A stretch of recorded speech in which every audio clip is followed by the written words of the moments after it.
part 2 of today's lecture on ceremony and the third video overall. So,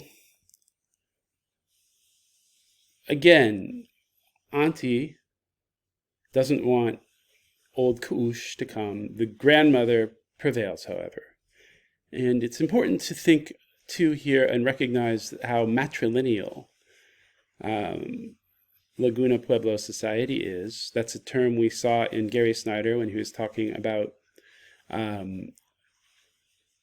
ancient China, right, and Neolithic China, and this kind of matrilineal world that gave way then to a more patrilineal and patriarchal world with the advent of the Bronze Age. So this too is a very matrilineal world, and the old grandmother is the authority in the family. Dobao! Shh! Dobao!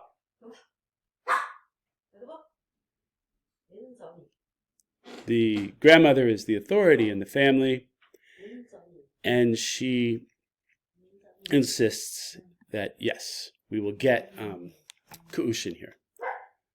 Right? So he comes in and, pay attention to this passage. He spoke softly, using the old dialect, full of sentences that were involuted, with explanations of their own origins, as if nothing the old man said were his own, but it had all been said before, and he was only there to repeat it. We're stepping now into oral tradition, into the deep wisdom and lore of the Laguna people, in a language that is not English, right? And that in its very structure and vocabulary contains many references that are unique to the worldview of the Laguna people. So this is stuff that Tayo kind of knows, but he doesn't know very well. Remember, he's a quote-unquote half-breed. His father was white. And even though K'ush and other old tribes members are about, the schools that the government is having the Laguna young men and women go to, the surrounding society is discourages this kind of knowledge and this kind of old way as being nonsense or being no good in the face of modern technology and modernity. So that's what's happening here. K'ush knows this. He says, maybe you don't know some of these things, vaguely acknowledging the distant circumstance of an absent white father. He called Josiah, that's Tayo's uncle, by his Indian name, and said, if he had known, then maybe he could have told you before you went to the white people's big war. That's World War II, the war with the Japanese. And here we can see that from K'ush's perspective, this war is theirs. It doesn't really have to do with the Laguna people, right? And then he hesitated and looked in Tayo's eyes. But grandson, this world is fragile. And again, this reference to the language of the Laguna people. The word he chose to express fragile was filled with the intricacies of a continuing process, with a strength inherent in spider webs woven across paths. Remember, we begin the novel with the spider woman, right? Creating the world. So this image of the spider and of the web is very important throughout the novel too. Spider webs woven across paths through sand hills, where early in the morning the sun becomes entangled in each filament of web. It took a long time to explain the fragility and intricacy because no word exists alone. And the reason for choosing each word had to be explained with a story about why it must be said this certain way. That was the responsibility that went with being human. Old K'ush said the story behind each word must be told so there could be no mistake in the meaning of what had been said, and this demanded great patience and love.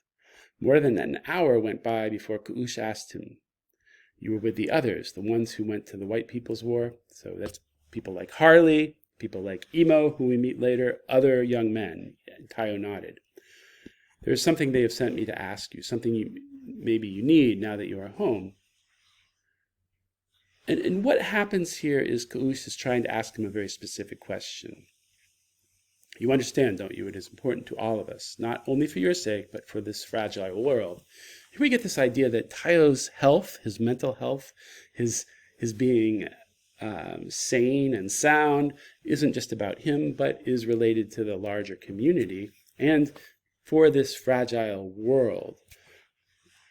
Now, what he's getting at here is whether he killed another human being in war.